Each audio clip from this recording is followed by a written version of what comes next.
Isu gangguan seksual boleh membawa trauma dan kesan psikologi kepada seseorang jika aduan yang dibuat tidak mendapat pembelaan sewajarnya.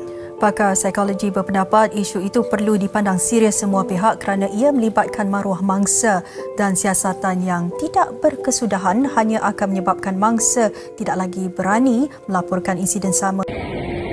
Nama saya Muhammad Rodi bin Jeffrey dan nombor matrik saya 08 DKA 21F2074. Hai, Assalamualaikum. Nama saya Sharifah Nubaiti binti Syed Hamizun, nombor matrik 08 DKA 21F2003. Assalamualaikum warahmatullahi wabarakatuh. Nama saya Muhammad Izban Aziz bin Hamidi, nombor matrik saya 08 DKA 21F2064. Assalamualaikum warahmatullahi wabarakatuh. Nama saya Nur Umairah binti Muhammad Rafi, nombor matrik saya 08 DKA 21F2056. Gangguan seksual adalah salah satu perlakuan tidak bermoral yang dilakukan oleh seseorang terhadap seseorang yang lain. Kebiasaannya, gangguan ini dilakukan oleh seseorang yang mengalami ketidaksejahteraan psikologi dan individu yang lebih berkuasa. Kelompok ini juga biasanya mengalami masalah hidup dan juga keluarga.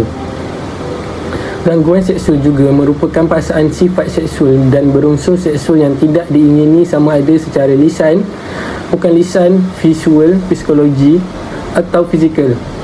Setelah mengambil kira segala hal, seseorang yang waras akan menjadi trauma setelah apa yang terjadi kepada diri mereka.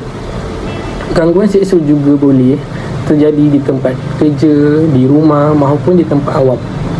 Dan juga boleh terjadi kepada sesiapa sahaja, sama ada berlainan atau sesama jantina. Terdapat banyak jenis gangguan seksual, sebagai contohnya cubaan merapati orang lain secara seksual seperti duduk bersebelahan dan memegang orang tersebut.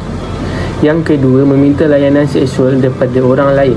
Contohnya, tanya kepada orang yang tidak dikenali untuk memuaskan nafsu mereka. Yang ketiga, gangguan seksual yang mengugut jika seseorang tidak melayan kehendak individu tersebut. Individu itu akan mengancam untuk membunuh mangsa. Dan yang terakhir, gangguan seksual yang menyinggung dan menghina, seperti bercakap tentang tubuh badan orang tersebut.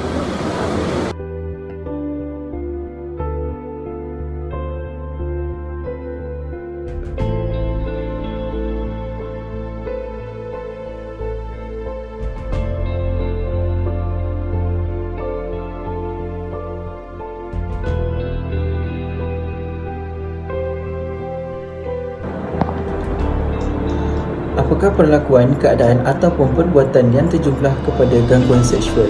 Yang pertama adalah gangguan secara fizikal, iaitu mendekati orang lain dalam jarak yang terlalu dekat sehingga orang tersebut berasa kurang selesa.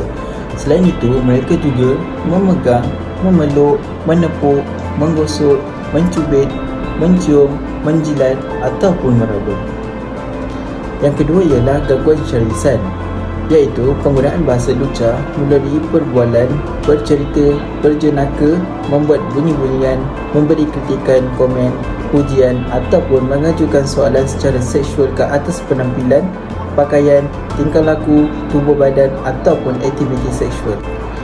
Yang ketiga adalah gangguan secara isyarat, iaitu sikap atau perlakuan yang memberi maksud atau gambaran keinginan yang berunsurkan seksual seperti menjeling, menggoda renung, mengintai, menjilat bibir atau menggunakan isyarat lain.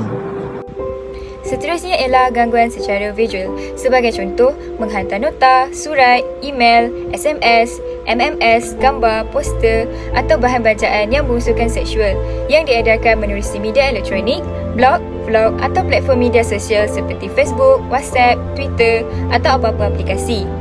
Akhir sekali ialah gangguan secara psikologi seperti percubaan merapati secara seksual, mendesak maupun mengugut atau memujuk rayu bagi memenuhi keinginan seksual. Gangguan seksual ni macam seolah-olah berada di mana-mana, sekeliling. Walaupun kita ambil langkah yang berhati-hati, tak semestinya perempuan yang berpakaian seksi je yang diganggu. Padahal dulu saya memang tak bertudung, tapi selepas saya bertudung pun benda tu saya masih terima gangguan-gangguan seksual macam tu. Pada mulanya saya, macam saya cakap, saya ambil inisiatif untuk bertudung. untuk mungkin saya rasa mungkin bagi setengah lelaki walaupun badan kecil tapi dia macam still free hair, dia orang anggap perempuan ni dia senang nak dekat. So saya ambil pendekatan supaya bertudung, lebih menutup lah, dan tak dia boleh menaikkan syahwat siapa-siapa ke apa kan. Tapi benda tu tetap tak berjaya. Tudung tak bertudung, seksi tak seksi, tetap diganggu. Mungkin sebab wanita ni dia mudah percaya.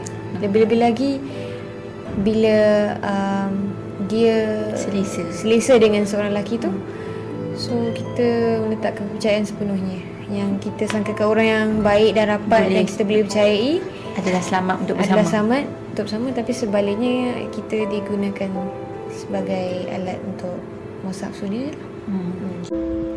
Setiap perlakuan dilakukan oleh individu itu pasti ada tindakannya. Antaranya ialah mengemukakan aduan di unit integriti, jabatan tempat bertugas atau membuat laporan polis. Sekiranya tidak pasti sama ada ia adalah gangguan seksual, hubungi pegawai psikologi atau Jabatan Perkhidmatan Awam atau agensi-agensi yang berkaitan seksual untuk khidmat nasihat selanjutnya. Seterusnya, tindakan yang boleh diambil oleh mangsa ialah mengumpulkan bukti. Contohnya, mangsa boleh membuat catatan atau merekod tarikh, masa dan juga tempat di mana berlakunya kejadian tersebut.